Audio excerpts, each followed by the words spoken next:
മനസ്സിന് വന്ദനം. വിശുദ്ധ തോമസ് ശ്ലീഹായുടെ തിരുനാൾ ആഘോഷിക്കുന്ന ഈ മാസം ഞാൻ ആ വിശുദ്ധന്റെ ജീവിതത്തിലെ ഒരു ചെറിയ സംഭവം ഇവിടെ പറയാൻ ആഗ്രഹിക്കുന്നു. പൊന്നിൻ കുരിശുമുത്തപ്പോ പൊന്മല കയറ്റ. ഒരിക്കലെങ്കിലും മലയാളം അറിയാവുന്ന ഓരോ ക്രിസ്ത്യാനിയും കേട്ടിരിക്കും ഈ പാട്ട്. പരമ്പരാഗതമായ വിശ്വാസമാണ് തോമസ് ശ്ലീഹ കേരളത്തിൽ വന്നു വരുന്നത്. ചോള രാജാക്കന്മാരുടെ നാട്ടിലേക്ക് പോകുന്ന എളുപ്പവഴി മലയാറ്റൂർ വഴിയായിരുന്നു. യാത്രാമധ്യേ അദ്ദേഹം സുവിശേഷം പറഞ്ഞെങ്കിലും ആളുകൾ അദ്ദേഹത്തെ തിരസ്കരിച്ചു.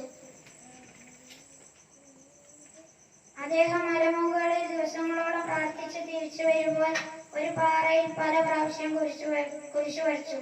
പിന്നീട് അതിൽ നിന്ന് രക്തം വരുന്നത് അന്നത്തെ നായാട്ടുകാർ കണ്ടെന്ന് പറയപ്പെടുന്നു.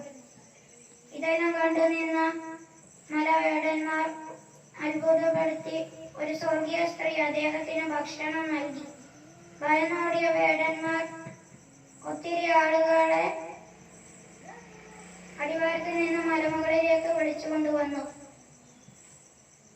അങ്ങനെ അവിടെ 220ഓളം കുടുംബങ്ങൾ ഒന്നിച്ച് യേശുവിനെ ആരാധിക്കാൻ തുടങ്ങി. AD 500 നായാട്ടുകാർ മലയിൽ വിശ്രമിക്കുമ്പോൾ മലമുകളിൽ വെളിച്ചം കണ്ടു.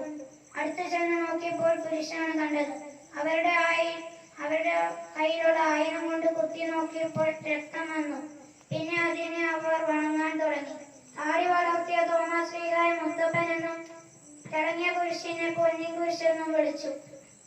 നമുക്കും അവനോട് കൂടെ പോയി മരിക്കാം എന്ന വിശുദ്ധന്റെ വാക്കുകൾ അനുസ്മരിച്ചുകൊണ്ടും ഈ വാർഡിലെ എല്ലാ തോമസുമാർക്കും ഫീസ്റ്റിന്റെ മംഗളങ്ങളും നേർന്നുകൊണ്ടും എനിക്ക് സംസാരിക്കാൻ അവസരം തന്ന എല്ലാവർക്കും നന്ദി പറഞ്ഞുകൊണ്ട് ഞാൻ നിർത്തുന്നു. നന്ദി.